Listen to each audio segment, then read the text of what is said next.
We'll work on it.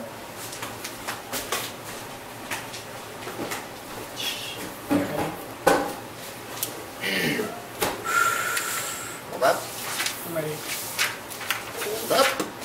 Hold up. Sorry. Hold up. Hold up. Got that song stuck in my head all week. Ready? Hold up. Shh, I'm not ready.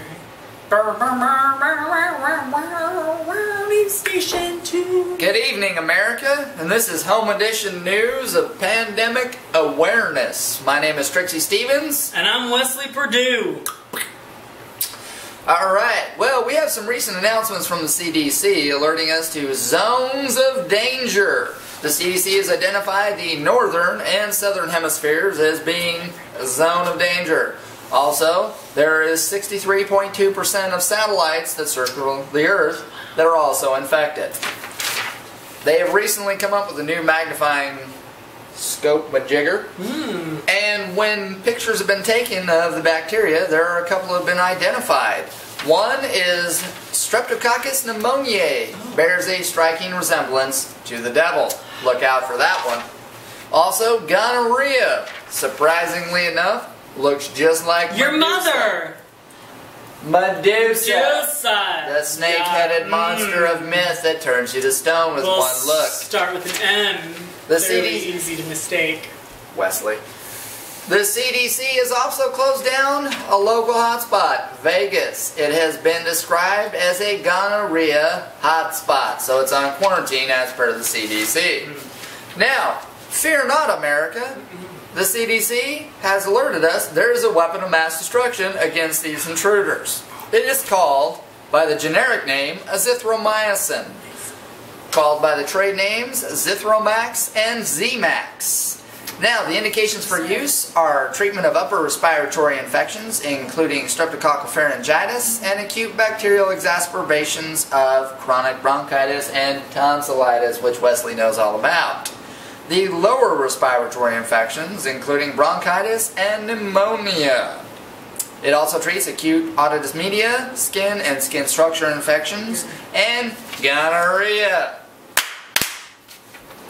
The contraindications are hypersensitivity to azithromycin, erythromycin, and other macrolide anti-infectives. It is also contraindicated in liver impairment. Usually the dosage must be adjusted.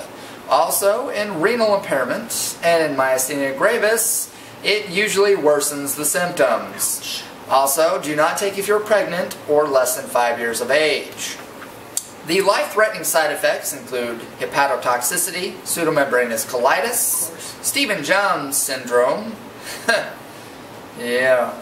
toxic epidermal necrolysis, and angioedema. Alright?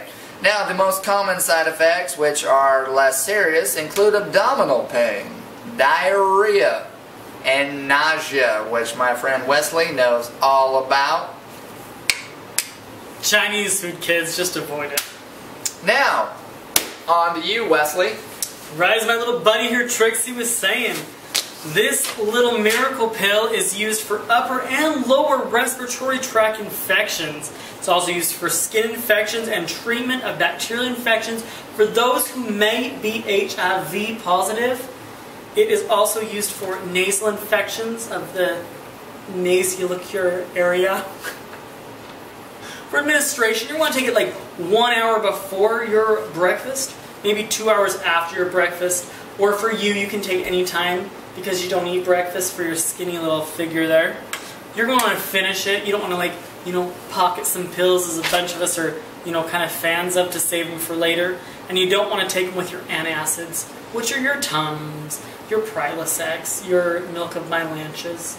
So basically what he's saying is the main thing is you want to take it the full course. Basically what I'm saying is you just shush and I'll finish full up here. course, your physician prescribed. You take it the full course. If it's 10 days, you take it for 10 days.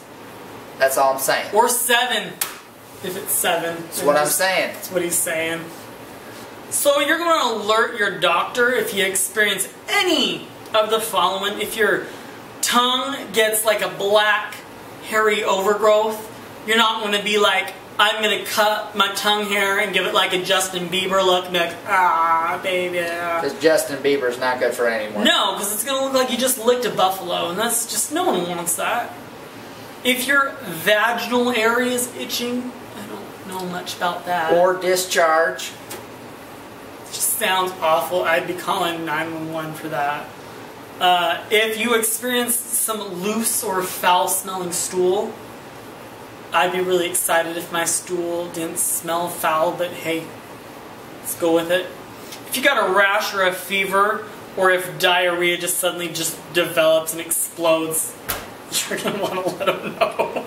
Explosive diarrhea is not a laughing matter, Wesley. That is a serious condition, but you do not want to treat it without advice from your healthcare professionals. But Trixie, it's even worse if your diarrhea or stools containing blood, pus, and mucus. That's worse than diarrhea. That's like, woo! Oh no! Let's get on the phone. Call Dr.